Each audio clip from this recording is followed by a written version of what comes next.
आज के दिन की उक्ति हरि नाम की महिमा पर, जो कि विष्णु पुराण के 11वें स्कंद के 21वें अध्याय के 2 और 3 श्लोक से ली गई है। जहाँ तक हो सके जप करने का कमरा या कोई भी स्थान उसी कार्य के लिए रखा जाना चाहिए। उसमें दूसरा कोई कार्य ना हो, वह साफ और पवित्र हो और उसमें विषय आसक्ति जागृत कराने वाले पदार्थ न हो। सात्विकता तथा भगवान की ओर प्रवृत्ति कराने योग्य चित्र तथा अन्य वस्तुएं हों। तब उसका वातावरण भी भक्ति कारक और पवित्र बना रहेगा। यदि दूसरा समान या विरोधी पदार्थ होंगे तो वह अपना प्रभाव डालते रहेंगे और उनसे भजन करने में बाधा आती रहेगी। तो यहाँ बताया जा रहा है कि जिस स्थान पे हम लोग जप करते हैं, जिस स्थान पे हम लोग अपना नाम भजन करते हैं, वो स्थान कैसा होना चाहिए? वहाँ पर किसी प्रकार की विषयासक्ति वाली चीज़ नहीं होनी चाहिए, जैसे कि प्रोवोकेशन हो।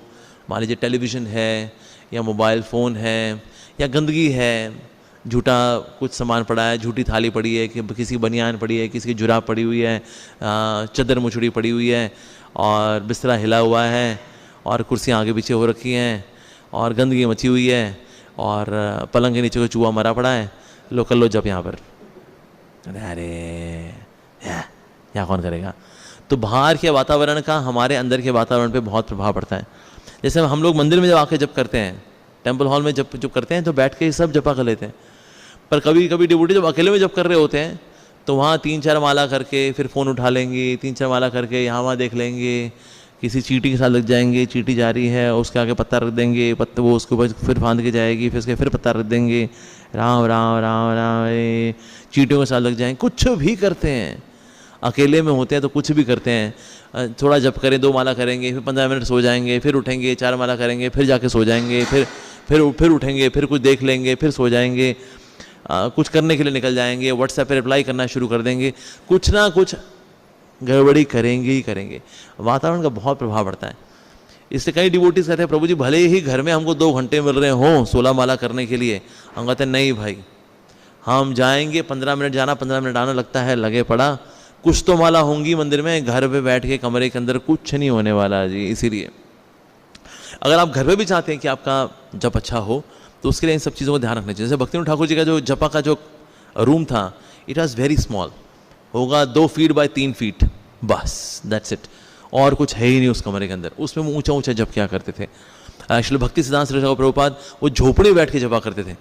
उन्होंने 10 साल तक हर रोज 192 राउंड्स किए before he started preaching, 192 rounds every day भक्ति महाराज।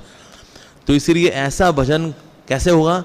एक तो बाहर का एनवायरनमेंट उसको बहुत प्रॉब्लम था। इवन झोपड़ी के अंदर छेद हो गया था तो उन्होंने झोपड़ी को रिपेयर नहीं किया, छतरी को लेकर के उससे बैठे रहते थे and then he would do जपा।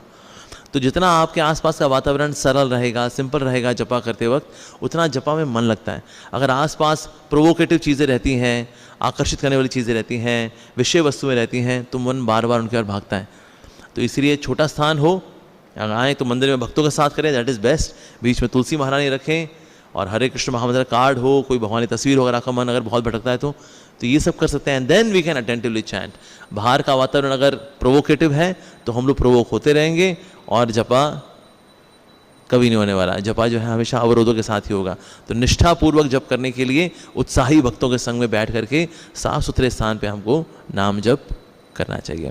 हरे कृष्ण महामंत्र की जय, श्रील प्रभुपाद की जय।